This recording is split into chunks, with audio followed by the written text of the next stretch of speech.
Having to apply for a federal license for a gun you already own? You may have seen that claim on Facebook along with a post about a new tax on guns and ammo.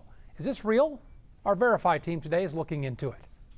This is the viral claim you sent us. That as COVID-19 has filled the news, the House of Representatives has been working on a bill that will add a 30% tax on guns, a 50% tax on ammo, and require licenses for purchasing or owning any of them. So is this claim true? To verify, we went straight to the bill itself, H.R. 5717, or the Gun Violence Prevention and Community Safety Act of 2020. Now, it was introduced to the House of Reps in January and then referred to a subcommittee. So it still has to pass the subcommittee, be voted on by the House, the Senate, and the President to become law. So would it actually add taxes on guns and ammo?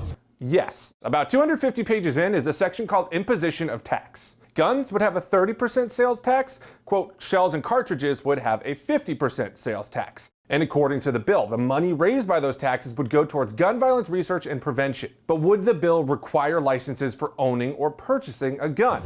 Yes. Page 4 makes it illegal to purchase or own a firearm without a federal or state license. Requirements to get one: be 21 years old, complete a training class, pass a background check, and not have any legal reasons preventing you from owning a gun. Bottom line, if H.R. 5717 passed as currently written, it would add taxes to guns and ammo and would require anyone who buys or owns guns to get a license. Claim verified. If you've got other claims for us to look into, send us an email. With your Verify, I'm Jason Puckett.